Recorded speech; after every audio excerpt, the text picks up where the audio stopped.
안녕하세요. 커피앤톡입니다. 오늘도 와주셔서 감사드리고요. 바로 사연 읽어보겠습니다.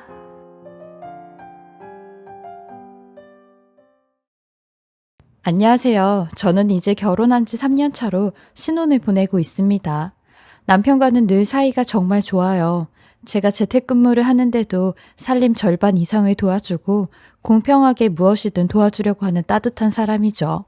둘이선 이렇게 평화롭고 좋은데 항상 시어머니 얘기만 나오면 와장창하고 모든 게 다 깨져버립니다. 물론 어머니 혼자다 보니 시아버지의 빈자리를 더 대신해 남편에게 의지하는 것도 이해는 하지만 어쩔 때 보면 사이가 좋은 걸 지나치는 수준이라서 저희 사이에 선을 넘을 때가 너무 지치고 힘들어집니다. 초반엔 여느 시어머니나 적당하게 주는 스트레스일 거라고만 생각했죠.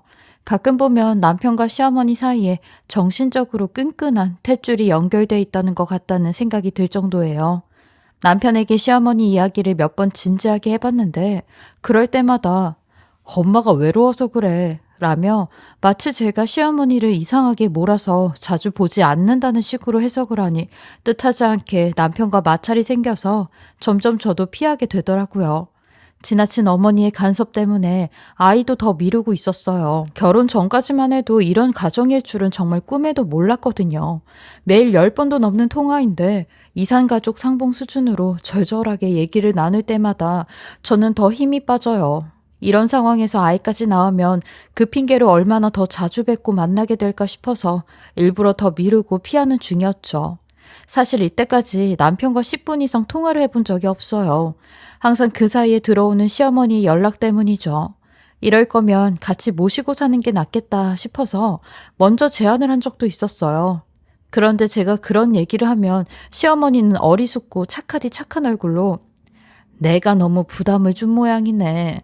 나는 그냥 니들이 어떻게 사는지 궁금해서 그래. 라며 이런 말을 꺼낸 저만 극단적이고 둘 사이를 나쁘게 보는 며느리로 만드셨죠. 솔직히 어머니가 저와 단둘이 있을 땐 아니었는데 말이에요.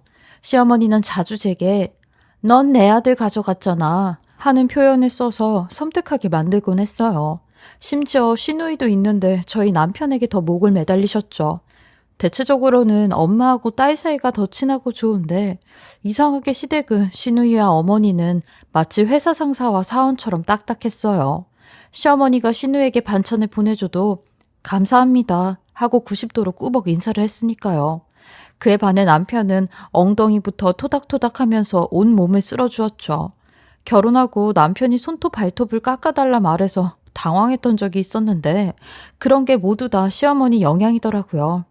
시간이 갈수록 남편과 어머니 통화는 더 잦아졌고 저희 집 식단까지 신경을 쓰시는데 남편이 대충 라면이라도 먹었다고 치면 다음 날엔 저희 집 상다리가 부러질 정도로 시어머니가 잔치상을 차리니 현대판 시집살이처럼 느껴졌어요. 요즘 세상에 누가 반찬을 7가지씩 해서 국과 갓 지은 밥하고 먹는다고 제가 찔려서 시어머니께 밥 잘해 먹겠다고 말을 하면 또 어머니는 착한 얼굴을 하며 내가 하면 돼. 시간 많은 사람 놔두고 젊은 사람들 다 일하기 바빠서 못하지.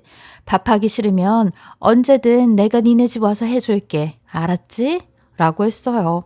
그래도 한편으론 다행이다 생각한 건 시어머니는 오로지 아들 사랑만 원하니 저의 관심 같은 건 딱히 필요하지 않았어요. 아들만큼 전화를 안 하네, 인사를 안 오네 그런 건 없어 편하긴 하더라고요. 정서운해 하시거나 아들이 보고 싶으면 제가 남편에게 시댁 가서 자고 오라고 했고 그때마다 어머니하고 하룻밤 보내고 출근하는 그런 방식으로 살아가는 중이었죠. 근데 어느 날 퇴근 후 여느 때처럼 남편은 잠옷을 챙겨 씻으러 들어간다고 욕실로 가더니 무언가 생각이 난다는 듯 급하게 나와서 지퍼백 한 장을 들고 가더라고요. 씻을 때마다 핸드폰을 챙겨서 들어가는 것 같아서 물 닿으면 안 좋아 라곤 했어요. 이런 남편의 습관에 대해 주변 친구들에게도 말했더니 남자들이 쉴 공간이 없어서 화장실에서나마 여유를 갖는 것 같다고 하더라고요. 실은 제가 재택근무를 하기 때문에 집안이 온통 제 위주이긴 했거든요. 그 말에 남편이 안쓰러워 큰맘 먹고 화장실에 작은 TV와 오디오를 설치했어요. 요즘 음악이나 미디어 기기를 설치하는 집들이 많아서 깔끔하게 디자인도 잘 돼 있더라고요. 남편에게 작은 서프라이즈라도 해주고 싶은 마음에 그날도 비닐을 챙겨 들어가는 남편에게 아무 말 없이 일러주지 않았죠. 눈으로 직접 보면 더 반응이 클 것 같아서요. 근데 남편은 제 선물을 보곤 약간 얼떨떨한 얼굴로 당신 안에다 뭐 설치했어? 라고 하더라고요. 그래서 저도 당신한테 주는 선물이야. 이번에 일 더 많이 받아서 할 거니까 돈 걱정하지 말고 편하게 TV도 보고 쉬다가 나와. 음악도 당신 원하는 거 골라서 틀 수 있대. 사운드 되게 좋아. 라며 흐뭇하게 웃고 있었어요. 근데 남편이 정색을 하더니 아니 왜 쓸데없이 이런 데 돈을 써. 괜히 이거 얼마나 듣는다고? 라는 겁니다. 평소 남편 성격 같으면 자신을 위해서 누가 뭘 준비했다고 하는 걸 굉장히 고맙게 생각하는 사람인데 저도 실망스러운 답변에 약간 마음이 상했어요. 어차피 설치는 다 끝난 거고 잘 쓰겠다고 해주면 준비한 사람도 더 좋은데 말이죠. 그리고 그날 이후로도 남편은 끝없이 비닐에 핸드폰을 넣어서 들어갔어요. 남편이 따로 보는 채널이 있나 싶어서 샤워 중간에 몰래 화장실 앞에 귀를 대봤는데 남편의 목소리가 들리는 겁니다. 됐어? 잘 들리지? 라는데 처음엔 TV 소리라고 생각했었는데 그게 아닌 누구와 대화를 나누는 소리였어요. 조잘조잘 떠드는 남편 말을 들으니 이상한 생각이 들었고 혹시 남편이 바람이 났나 싶은 생각에 잘 들리지라는 그 말이 너무 찝찝했죠. 누가 봐도 남편에게 여자가 생긴 것 같았어요. 그 후로 저는 계속 남편의 말이 신경 쓰여 핸드폰도 회사도 모르게 찾아가기 시작했는데 끝났으면 끝났다, 집으로 가면 간다. 남편의 연락은 정말 정확했어요. 게다가 또 쉴 새 없이 어머니 전화까지 쏟아지니 제가 봐도 남편이 바람날 틈은 없겠다 싶었지요.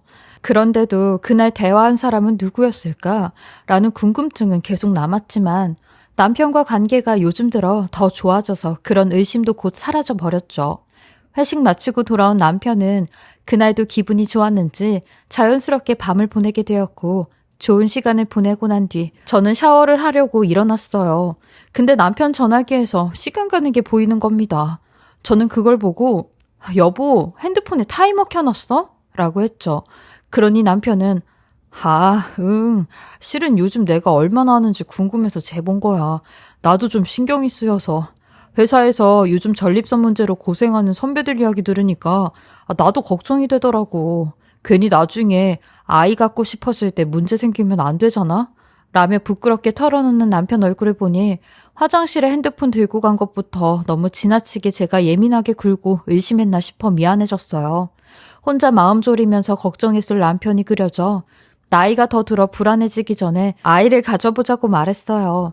항상 아이를 갖고 싶어한 남편이었고 되려 제가 시어머니 간섭이나 여러 문제들로 미루고 있었던 터였거든요. 그러니 남편은 제 말에 펄쩍 뛰며 정말 좋아했어요. 그리고 요즘 들어 더 자연스럽게 남편과 밤을 보내니 이쯤이면 임신도 금방 되지 않을까 싶었죠. 대신에 시어머니에 대한 간섭이나 문제가 커지면 남편이 나서주겠다는 약속도 받아냈어요. 그리고 이 소식을 시어머니께도 알려드렸는데 좋아하실 줄 알았던 시어머니 반응이 조금 이상한 겁니다. 애 하나 키우기 쉬운 세상이 아닌데 더 생각해보지. 너무 빠른 거 아니니? 신중하게 하지.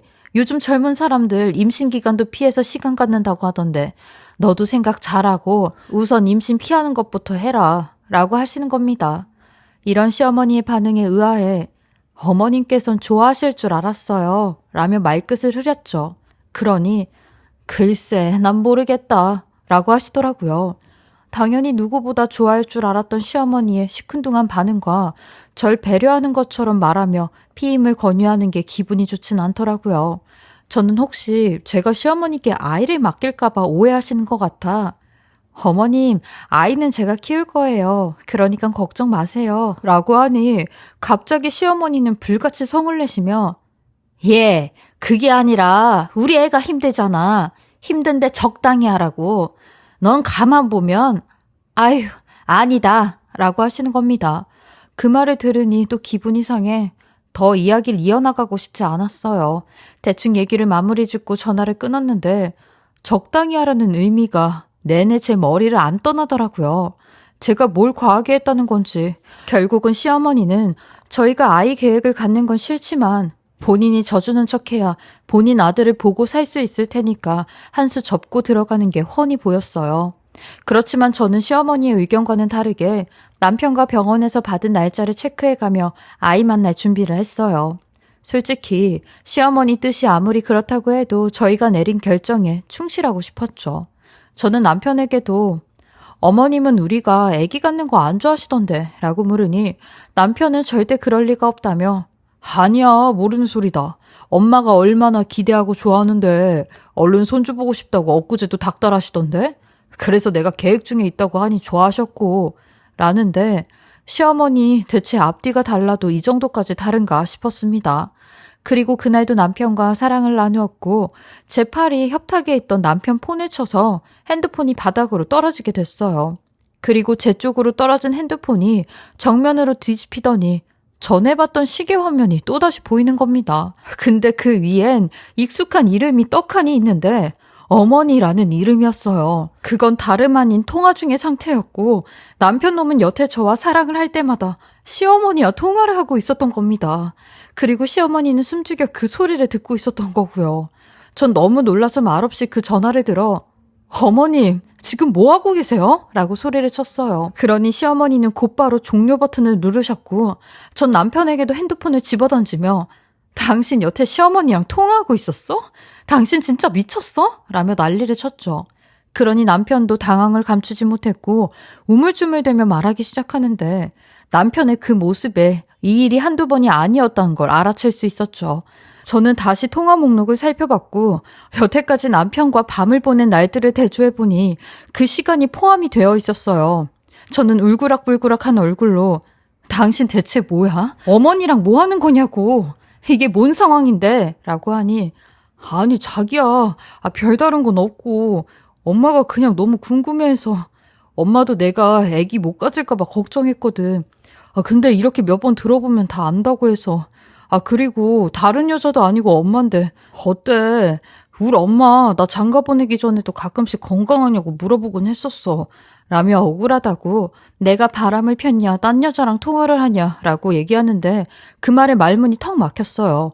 그럼 설마 그때 화장실에서도 어머님하고 통화하고 있었냐고 하니 그 질문엔 아무 말도 못하더라고요. 대체 다 큰 아들한테 뭘 하는 건지 가늠이 안 됐어요. 그리고 이때부터 느꼈죠.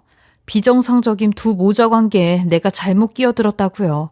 저는 남편 핸드폰을 빼서 다시 시어머니한테 전화를 걸었어요. 그러니 시어머니는 아들 괜찮아? 들켰어? 엄마 그냥 잠들었다고 해. 엄마 잠들어 버려서 다 못 들었다고 대충대충 둘러대. 라는데 그 말 끝에 어머님 저예요. 둘러댈 필요 없이 어머님 아들한테 전부 다 들었어요. 아니 어머님, 지금 어머님 아들 결혼했잖아요. 그럼 이제 적당히 선도 지키고 놓아주셔야죠. 계속 품 안의 자식이에요? 아무리 품 안의 자식이라고 해도 이건 아니죠. 대체 그게 왜 궁금하신데요? 라고 하니 그제서야 시어머니는 폭발하듯 그래, 너 말 잘했다. 품 안의 자식이고 뭐고 걔는 내 아들이야. 엄마인 내가 내 아들 모든 걸 알고 싶다는데 너 왜 그러니? 가뜩이나 너한테 내 아들 뺏기고 사는데. 그리고 솔직히 너 임신하지 마. 우리 아들이 너 닮은 애 낳는 거 안 돼. 네 피는 싫다고. 결혼도 간신히 시켰는데 임신까지 하려고 해? 너 우리 아들 몸에도 닿지 마, 이 더러운 년아. 라는 겁니다. 이런 말도 안 되는 시어머니와 남편의 말에 대꾸를 할 필요가 없다 생각이 들었어요. 저 두 모자가 그렇게 서로 좋아 죽겠다는데 제가 같이 살아줄 이유가 없다는 생각이 들었어요. 그날로 전 친정으로 도망치다시피 나왔고 이혼 결심했습니다. 그 집안에 같이 있는 것도 무섭더군요. 시어머니 나중엔 CCTV라도 달아 매 순간을 궁금해할 것 같았어요. 근데 문제는 그런 시간 속에서 아이가 생겨버린 겁니다. 그리고 남편에게 전화를 걸어 알렸죠. 이 소식을 남편에게 알리는 것보다 아들에게 미친 시어머니가 알게 될 게 더 무서웠어요. 임신이란 축하받을 일을 무서워해야 된다는 게 얼마나 힘든지 시어머니만 아니었다면 모두가 행복해질 수 있는 일이라 더 괴롭더라고요. 남편과 저는 제 임신 소식에 서로 아무 말도 안 하고 전화기만 붙잡고 있었어요. 그리곤 집에 다시 와. 우리 애기 키워야지. 내가 잘할게. 라고 하더라고요. 근데 문제는 역시 시어머니였죠. 그날 오후 시어머니는 제게 전화를 걸어 더러운 피 섞인 애는 안 돼. 당장 없애. 너 기어코 걔를 낳는 건 아니지? 빨리 없애버리라고. 라며 저주를 내뱉는데 전 이런 시애미한테 미친 사람처럼 욕을 퍼부으며 당신 사람 맞아? 당신 엄마 맞냐고. 어떻게 엄마라는 인간이 이런 말을 짓거릴 수가 있어? 걱정 마요. 나 당신 아들이랑 이혼하고 당신 아들 없이 내가 키울 테니까 당신도 내 애한테 신경 끄라고 라며 난리를 쳤어요. 시어머니의 화살이 제가 아닌 제 뱃속의 아이에게 쏠리니 더는 참을 수 없더라고요. 저는 이 통화 내용 또한 녹음해 남편에게 들려주었고 지금껏 그 여자가 뱉은 폭언을 말하며 네 엄마 때문에 이혼하는 거야 라고 했어요. 시엄이 여태껏 착한 척 배려하는 척 남편 이름만 나오면 다른 사람이 되는 척 아주 이중인격으로 진절머리가 난다고 했어요. 그리고 이런 미친 인간을 시어머니라고 모시면서 살 수는 없다고 했죠. 다시 그 구렁텅이로 들어가서 니네 두 모자 사이 끼고 싶지도 않다 했어요. 그렇게 전 남편 없이 아이를 낳아 혼자서 키우기로 다짐했죠. 그 뒤로 저는 이혼 준비와 출산 준비를 하게 되었는데 저의 짐 때문에 어쩔 수 없이 신혼집에 몇 번씩 들락날락 해야 했어요. 근데 저의 이혼 소식을 듣게 된 신우가 저와 좀 만날 수 있냐며 본인이 저희 집으로 온다고 했죠. 항상 신우는 가족 같지가 않고 겉에서 맴도는 남 같았기에 이런 신우와는 그냥 거리낌 없이 만났어요. 그리고 신우에게 생각지도 못한 충격과도 같은 얘기를 듣게 되었습니다. 올케, 아니 이제 올케가 아니겠구나. 내가 오늘 하는 말 어찌됐든 이혼을 한다고 해서 얘기하는데 올케 이혼 잘하는 거야. 어머니가 그렇게까지 지평이한테 그런 식으로 매달릴 줄은 몰랐거든. 이라며 운을 띄우는데 사실 내 동생 지평이 나랑 피 한 방울 안 섞인 동생이야. 우리 어머니가 내 친어머니가 아니거든. 아버지는 내 친아버지가 맞지만 내 친엄마는 날 낳고 얼마 안 돼 돌아가셨다고 들었거든. 그래서 항상 알게 모르게 어머니랑 불편했지. 벽을 하나 둔 것처럼. 근데 문제는 지금부터야. 지평이도 어머니 아들이 아니라는 거지. 왜냐면 내 기억에 어머니가 임신을 한 적이 없었는데 어느 순간 나한테 동생이 생겼다고 하더라고. 어릴 때 기억이긴 하지만 분명히 어머니가 임신을 한 적은 없었어. 배가 부른 적이 없었거든. 그리고 만약에 어머니가 밖에서 나와가지고 온 자식이라면 지평이가 나보다 한참 더 나이가 많아야 하는데 그건 아니잖아. 라고 하는 겁니다. 신우 말로는 시아버지랑 시어머니가 저희 남편을 입양해서 데리고 온 것 같다고 하는데 그 말에 모든 퍼즐이 맞춰지는 것 같았어요. 온몸에 소름이 돋고 다리까지 후들거리더라고요. 신우는 몇십 년 동안 이 사실을 혼자만 알고 있었고 확실하지 않으니 누구한테도 물어볼 수 없었다는 겁니다. 근데 몇 년 전 먼 친척에게 이 사실에 대한 이야기를 듣게 되었고 확실해졌다는 겁니다. 그리고 제가 이혼을 한다고 하니 빨리 시어머니한테 도망치라고 얘기를 해주는데 진작에 말하지 않았던 것도 저와 남편이 잘 지내고 있는데 잘 살고 있는 저희에게 뭐하러 이런 얘기를 하나 싶었대요. 하지만 결국 이런 사단이 나고야 말았다면서 시어머니 완전 정신이 나간 사람 같다고 하시는 겁니다. 양아들을 아들로 보지 않는 것 같다면서요. 거기에 시아버님까지 돌아가시게 되면서 그 집착이 더 심해진 것 같다고 하는데 전 그 얘기를 듣는 순간 온몸에 소름이 돋고 구역질이 날 것만 같았어요. 그런데 문제는 여기서 끝이 아니었죠. 제가 이 비밀을 알게 된 걸 시어머니도 알게 되었어요. 아니 시어머니가 언제인지는 모르겠는데 저랑 남편 몰래 저희 집에다 녹음기를 설치해 놓은 겁니다. 그러니 그 녹음기에 신우와 저의 대화가 다 녹음이 된 거죠. 그리고 녹음 내용을 듣게 된 시무가 절 찾아왔어요. 시무는 절 보자마자 제 다리를 붙잡고 울며 너 어차피 우리 아들하고 이혼할 거니까 이 비밀은 무덤까지 가져가 주면 안 되겠냐? 이 사실 우리 아들이 알게 되면 나는 끝장이야. 라며 대성통곡을 하시는데 저는 그런 시어머니를 떼놓으며 돌아가신 시아버님한테 죄송하지도 않으세요? 아니 평생 본인 엄마라고 생각한 아줌마가 실은 엄마가 아니라 양엄마고 거기다 자기를 좋아하는 여자라는 사실을 알게 된 남편한테는 미안하지도 않으시냐고요. 언제까지 이런 이상한 사이가 계속될 줄 알았어요? 네? 당신 이거 병이야 병 이라며 소름이 다 끼친다고 했어요. 시어머니는 제가 이 사실을 말해 본인 아들을 다시 뺏고 본인 아들이 자기를 떠날까봐 그게 제일 무섭다며 제발 얘기만 하지 말아달라고 무릎을 꿇고 빌더라고요. 그 말 안엔 제게 미안하다는 말 한마디도 없었습니다. 오로지 본인 아들이 자기와 연을 끊을까봐 그게 무섭다는 겁니다. 저는 그런 시어머니한테 제가 지평 씨한테 이런 어마어마한 사실을 말하지 않는다고 해도 언젠간 다 알게 되어 있어요. 신우가 지평 씨한테 얘기할 거라고 했거든요. 어머니 곁에서 도망치라고요. 신우도 그러더라고요. 당신 제정신 아니라고. 라며 시어머니가 손에 들고 있던 녹음기 죄다 부셔버렸습니다. 그리고 남아있던 짐 싸서 친정으로 도망을 갔어요. 그러니 남편놈도 제게 연락이 와 왜 아무런 말도 없이 짐을 싸서 나갔냐며 내가 엄마랑 거리 두고 당신한테 잘하려고 노력하고 있었는데 다시 들어오라는 남편의 말에 신우한테 연락 안 받았냐고 신우가 당신한테 할 얘기가 많을 거라 했어요. 그리고는 얼마 뒤 남편이 친정으로 절 찾아와 미친 사람처럼 울부짖으며 같이 도망을 치자고 하는 겁니다. 너무 무섭다면서 당신마저 날 떠나면 나한테 남은 사람은 아무도 없다고 하는데 지금도 시어머니가 전화가 온다며 어린아이처럼 울더라고요. 저는 그런 남편의 손을 잡아주지 못하겠다고 했어요. 당신 어머니, 아니 그 아줌마를 떠난다고 해도 이 악연이 끊어질 것 같지 않다고 했죠. 그렇게 저희는 합의 이혼으로 조정 단계까지 거친 후 이혼 도장을 찍게 되었어요.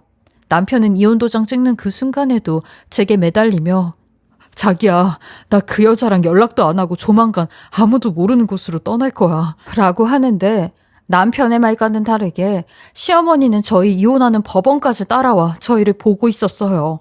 그 모습에 질려버린 저는 뒤도 안 돌아보고 나왔어요. 남편도 자기 엄마를 보자마자 하얗게 질려 도망을 치더라고요. 지금 다시 생각해봐도 전 정말 끔찍한 결혼 생활을 하고 있었어요. 그 두 사람 사이에서 하마터면 제 인생이 나락으로 떨어질 뻔한 거죠. 지금은 비록 혼자지만 혼자라는 사실보다 엄마라는 사실에 제 딸을 보며 그 누구보다 건강하고 씩씩하게 살아가려고 해요. 우리 딸에게 아빠라는 빈자리가 느껴지지 않게 최선을 다할 거고요. 저의 기가 막힌 이야기 들어주셔서 감사하고요. 정말 제 이야기가 보통의 사람들에겐 일어날 수 없는 일이기에 이렇게 사연을 남겨봅니다.